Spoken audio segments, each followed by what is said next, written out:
warahmatullahi wabarakatuh. Salam sejahtera untuk kita semuanya. Selamat datang di channel Sampah ini. Kali ini saya sedikit akan bicara tentang EPR, Extended Producer Responsibility. Sedikit akan membahas apa sih perbedaan dengan EPR dan ESR. Akhir-akhir ini beberapa komunitas atau perusahaan multinasional atau biasa disebut perusahaan produk berkemasan memunculkan istilah ESR, Extended Stakeholder Responsibility. Artinya ada upaya untuk mengganti EPR menjadi ESR. Nah, ini yang sedikit akan saya bahas terlebih setelah membaca, mengikuti webinar dan seterusnya, itu sepertinya terjadi persinggungan pendapat antara EPR dan ESR. Jadi sebenarnya Extended Stakeholder Responsibility itu sebenarnya merupakan aplikasi daripada EPR. Munculnya sebenarnya EPR ini atas dasar pemerintah Indonesia ingin mengantisipasi sumber-sumber sampah. Itu pada saat Menteri Negara Lingkungan Hidup Rahmat Witoelar pada saat itu muncullah, dengan motivasi dasar itulah EPR tadi sebenarnya muncullah Undang-Undang 18 tahun 2008 tentang pengelolaan sampah. Namun sebelumnya EPR ini telah diaplikasi di luar negeri, di Swedia awal mula daripada EPR ini pada tahun 1975. Jadi Swedia yang pertama menerapkan Extended Producer Responsibility ini ya. Namun perlu kita memahaminya bahwa EPR yang ada di luar negeri, yang diaplikasi di luar negeri, itu ada berbeda dengan EPR yang diaplikasi atau berdasarkan Undang-Undang 18 2008 tersebut. Nah, ini yang menjadi sebenarnya yang harus dipahami sebelum membuat sebuah sistem untuk pelaksanaan EPR tadi. Nah, yang terjadi di luar negeri sesungguhnya itu adalah yang menjadi komunitas atau perusahaan yang bertanggung jawab kepada EPR ini adalah produsennya sendiri proses sendiri. Dan di luar negeri umumnya itu hanya dibagi dua ada bisa daur ulang atau BDU atau layak daur ulang. Nah, itulah muncul sebenarnya di Indonesia layak daur ulang ataukah sampah yang masih yang bernilai ekonomi tinggi, terus sampah plastik yang tergolong BDU bisa daur ulang, artinya yang tergolong nilai ekonominya sangat rendah. Nah, itu yang di luar negeri. Jadi pelaksanaan EPR-nya itu kategori LDU itu rendah pembayaran EPR-nya, sementara kategori BDU itu agak tinggi pembayaran EPR-nya. Dan yang bertanggung jawab terhadap EPR itu adalah perusahaan produsennya sendiri. Untuk di Indonesia perlu kita memahaminya bahwa ada perbedaan ya, ada perbedaan.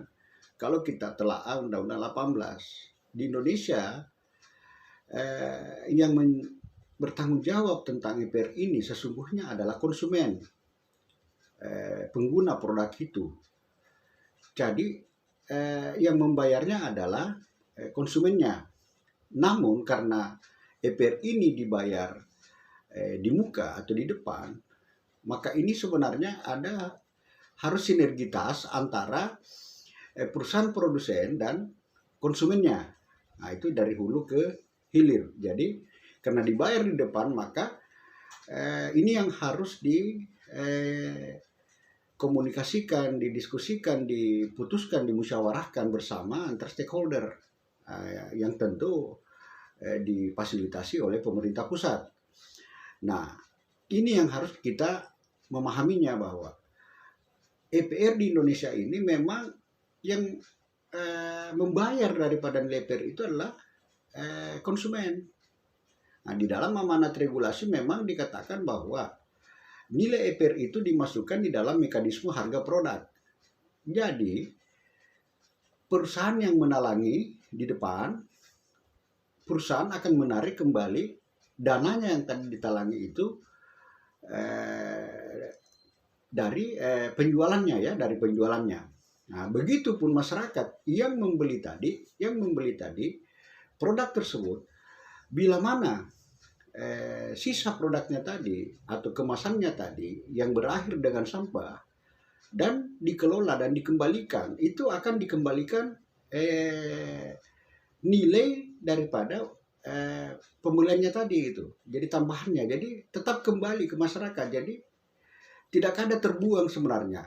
Nah, untuk menyatukan pendapat di dalam menyatukan visi persoalan EPR ini, memang perlu kita memahami mulai daripada perusahaan sampai kepada masyarakat, dan di tengah antara perusahaan dan konsumen ini, di sini ada distributor, di sini ada toko retail atau pedagang, lalu ke masyarakat. Jadi sesungguhnya yang bertanggung jawab di dalam pengolahan sampah itu, dalam konteks EPR itu, memang bukan hanya perusahaan saja. Jadi semua. Nah, inilah yang disebut muncullah yang disebut extended stakeholder responsibility. Jadi memang bukan perusahaan yang bertanggung jawab sendiri gitu ya, bukan perusahaan itu. Jadi memang sebenarnya satu sisi benar juga kalau disebut tadi ESR tadi, tapi bukan berarti dengan perbedaan nomenklatur nama ini antara ESR dan EPR berarti kebijakan ini akan dihilangkan, karena kelihatannya muncul fenomena-fenomena bahwa ada kecenderungan untuk menjadikan kebijakan ini agar jangan diberlakukan gitu ya, agar jangan diberlakukan. Sementara sebenarnya ini sudah selesai ya, tinggal dilaksanakan. Kenapa? 4 menteri sebelumnya, mulai dari Pak Rahmat Witoelar, pada saat itu masih berstatus Menteri Negara Lingkungan Hidup, setelah itu Pak Muhammad Gusti, lalu Prof. Kambuaya, lalu saat ini Menteri LHK Ibu Nurbaya. Jadi sudah empat menteri lingkungan hidup yang sebenarnya masuk di dalam pembicaraan EPR ini ya, EPR ini. Jadi seharusnya mari kita duduk bersama agar target daripada pemberlakuan EPR ini secara efektif pada tahun 2022 dapat dilaksanakan tepat waktu. Jadi sejak saat ini mari satukan pendapat bahwa yang bertanggung jawab daripada EPR itu adalah stakeholder daripada mulai dari hulu sampai hilir, mulai daripada produsennya itu sendiri, distributornya, terus retailnya, dan pembelinya yaitu masyarakat. Masyarakat yang membayar, yang menalangi pertama sebenarnya itu adalah produsennya menyetor kepada pemerintah.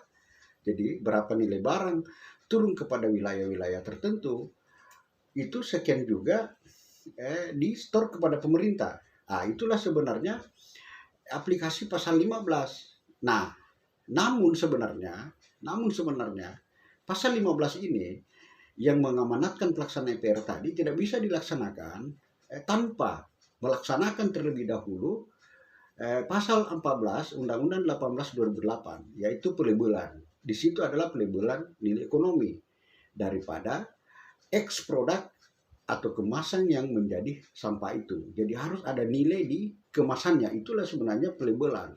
Nah, itu juga sebenarnya pelabelan ini masuk daripada instrumen EPR, karena untuk pelaksanaan EPR ini ada 3 instrumen yang harus kita penuhi, yaitu pertama regulasinya, terus yang kedua adalah ekonomi yang tadi dibayar di depan, siapa yang berbuat apa gitu, siapa yang membayar, siapa yang bertanggung jawab, siapa yang mengumpul, sampai kepada infrastruktur terdepan tadi bisa ada bank sampah, pola sampah dan seterusnya. Terus yang ketiga adalah informasi kepada kepada konsumen, ya, kepada penanggung jawab, kepada si penerima atau yang mau melaksanakan bertanggung jawab kepada EPR ini. Jadi ada nilai di situ, ada informasi di situ. Informasi apa itu?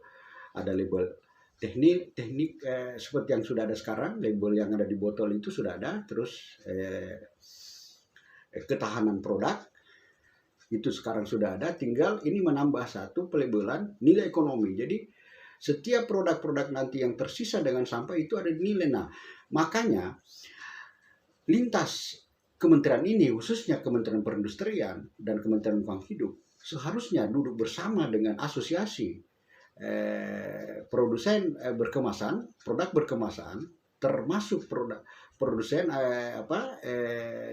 berbahan baku daur ulang atau industri daur ulang. Kenapa? Karena di situ akan disinkronkan, akan dilakukan bisa jadi ada redesign produk, agar jangan sampai kemasan-kemasan ini yang mungkin bisa tadi tergolong kepada bisa daur ulang, maksudnya nilai ekonominya rendah. Jadi di situ memang harus ada sinergitas, harus duduk bersama antara industri, perguruan tinggi, pemerintah, lembaga swadaya masyarakat dan lembaga-lembaga lain yang memang bisa diterima usulan-usulannya demi menerapkan EPR ini. Nah, itu jadi untuk melengkapi bagaimana pelaksanaan EPR ini, mungkin ke depan akan saya ulas lagi siapa yang menjadi penggerak daripada EPR ini, karena EPR ini tidak gampang, tidak bisa dilaksanakan hanya perusahaan secara parsial, masing-masing perusahaan melaksanakan, tidak bisa. Jadi harus secara masif, ya, komprehensif semuanya. Jadi tidak bisa, dan dana EPR ini tidak bisa dilepas begitu saja. Dana EPR ini harus dipegang oleh pemerintah, Jadi tidak bisa sembarang masing-masing melaksanakan EPR ini, tidak bisa. Jadi harus ada ketuk palu oleh DPR untuk pelaksanaannya, siapa berbuat apa, jadi melalui sebuah sistem. Itulah yang disebut tadi sirkular ekonomi. Kenapa? Karena siapa yang melakukan semua ini itu harus menerima nanti insentif. Penerima insentif ini sesuai pasal 21 Undang-Undang 18 2008 itu mulai daripada produsennya itu sendiri sampai kepada konsumennya tadi, ya. Jadi produsen, distributor, toko retail, masyarakat sebagai konsumen, itu semuanya nanti sampai kepada pengelolanya nanti, itu pengelola sampah nanti, itu semua harus menerima insentif. Bagaimana dan berapa besaran dan bentuk apa insentif itu nanti yang akan dibuat sebuah sistemnya untuk menentukannya. Makanya di dalam menentukan EPR ini tidak bisa dilaksanakan hanya masing-masing atau oleh masing-masing perusahaan, masing-masing melakukan sendiri-sendiri. Itu tidak bisa. Harus melalui ketuk palu DPR.